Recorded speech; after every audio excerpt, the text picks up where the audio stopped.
Ganito ang mangyayari sa paparating na araw niyan dahil papainit ng papainit ang panahon.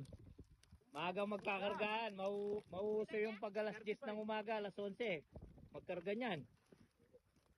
Kasi umiinit ang tubig, nababawasan ng dulas yung isda. Kailangan talaga magumpisang gagawin ng mga biyahero yun. Nagpapabuhay na rin kayo eh. Kaya lang, maapektuhan din ang pagpapatimbang. Hihingi ng karagdagan timbang yan. Dahil sa sobrang agang pagkakarga. Adong, papayag ka ba para maikwento mo? Para maikwento mo na yun sa kwentuhan mo. O kung sino yung panghuli niyan, yun ang magandang isda. Kaya bumili ka ng tinapay. Maglibre ka, sabi nga.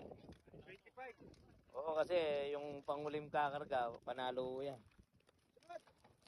O, sunod. Yung kakarga tsabeti, magkuryentala. Para alino lagi bukas. Ayan o. Para anong kayong mamangarga? Ikaw mag 160 na ka para nung 80 karga mo. Karga na. Para ako, ikapit na maragulo na. Wa. Ano yung lalawa pong stick? Yung mga na naman kanini. Ba't ko na ng kanyang darota? Buwa balo na munta kayo ka rin. Ay nga po, tagay na may karga. Mintaya ka rin mura. Galing lang talaga rin, sawa ka rin. Ba? Pati tutong pamangwanan mo yan, yun. Epo, kasi magtatago, pati kapul mo. Kaya nga naman, Epo. Basta nang wadar. Epo, ito na pala din.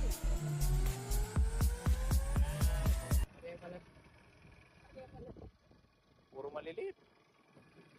Anong oras na? 3:10.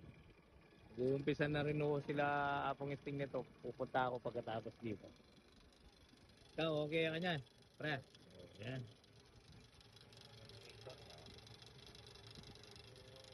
Magalaw, no? Pero tipid sa baterya. Ayun, ang importante. Tipid.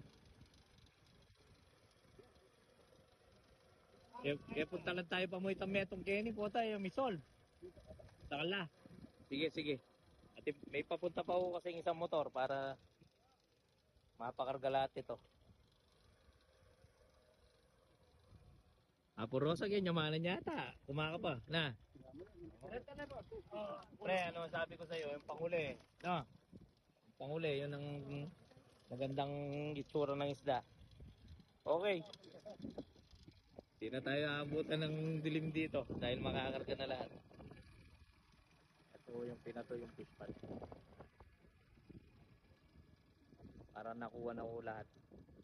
Tapos sa tabing fish pad niya. Dito siya nagipag fish cage para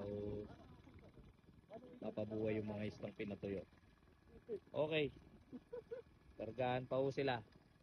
Go.